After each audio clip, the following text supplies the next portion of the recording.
Hola, pues un par de cosas. Primero que nada, ya fue el streaming. Por cierto, los que decían que no iba a ser se han llevado un chasco, sí lo hubo.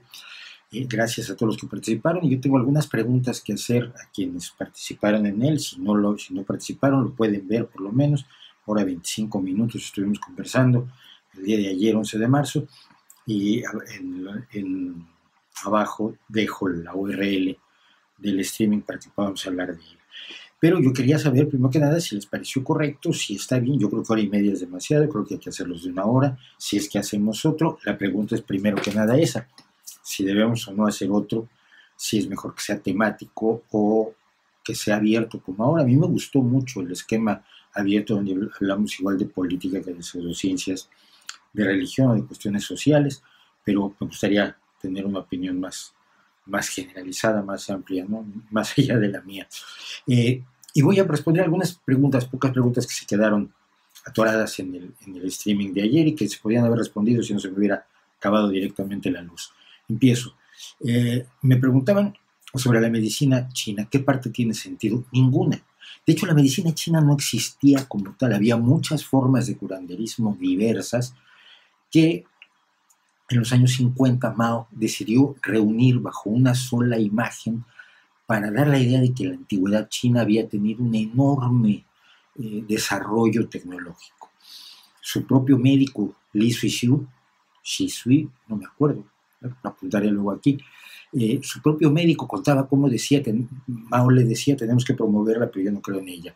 Mao se curaba con medicina de verdad. Pero parte del problema era que no podía darle medicina de verdad a todos los chinos y entonces les dio esta reinvención que luego fortaleció cuando empezó sus contactos con Occidente en los años 70, y fingiendo, por ejemplo, anestesiando gente y diciendo que les estaban anestesiando con acupuntura y cuestiones así, con las cuales logró promover muchísimo la falsa medicina tradicional china. No hay ninguna prueba de que ni la acupuntura, ni la moxibustión, ni los preparados herbales funcionen, ni que los diagnósticos que se hacen supuestamente con 51 formas distintas de pulso tengan alguna validez. Es una patraña gigantesca que todo el mundo estaba dispuesto a aceptar porque venía de China, ¿no? Y todo lo que viene de Oriente es guay. ¿Qué opino de los que dicen que Estados Unidos tumbó las Torres Gemelas? Es estúpido, es como decir que Elvis Presley construyó las pirámides, más o menos de ese nivel de tontería es. Sabemos quién lo hizo, sabemos cómo lo hizo, sabemos por qué lo hicieron, sabemos con qué intención lo hicieron, sabemos que antes lo habían intentado con una bomba en el sótano de una de las torres y fallaron. De verdad, es totalmente absurdo. Y alguien más dijo que cada 18 minutos matan a un rinoceronte para estimular el comercio de fármacos en China. No es exactamente así. El rinoceronte, que no lo hay en China, en la medicina tradicional china y en otras muchas formas de curanderismo, se dice que el cuerno de rinoceronte tiene propiedades sobre todo afrodisíacas. Como es un cuerno, la magia representativa, la magia por simpatía, la magia por parecidos, dice que algo que parece un falo, pues debe servir para el falo. Es como los que dicen que la nuez sirve para el cerebro porque parece un pequeño cerebro, ¿no? Entonces, con esa creencia se matan rinocerontes para ser preparados con el polvo de su cuerno y venderlos como afrodisíacos a gente dispuesta a pagar mucho dinero. El cuerno de un rinoceronte no tiene ninguna propiedad afrodisíaca. Pero la medicina tradicional china sí es responsable de la desaparición casi ya total del tigre chino, porque los huesos de tigre se usan para fortalecer a la gente. Creen que dan fuerza porque el tigre es un animal fuerte, de nuevo magia simpática.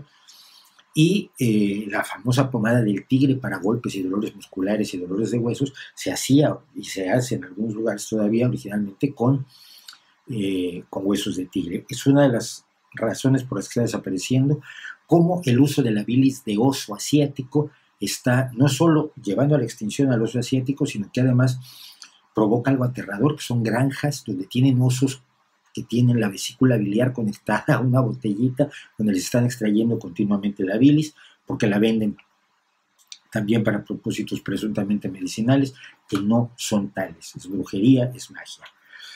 Creo que eso es todo lo que quedó pendiente del streaming. Nuevamente, comenten qué hacemos, qué seguimos haciendo, no seguimos haciendo, cada cuándo, por qué, en fin, todas las ideas que haya, porque a mí me pareció bien, pero igual yo estoy equivocado y además igual solo había 5 personas y tampoco tiene demasiado sentido. No digo que 5 personas sea malo, simplemente me gustaría que hubiera llegado a más gente, no sé a cuántas personas llegó en un momento dado. Entonces, opiniones, si no lo han visto, véanlo, cuéntenme, hablemos y tomamos la decisión mientras estamos preparando otro video que le va a gustar mucho al señor Josep Pañez. Muchas gracias, hasta luego.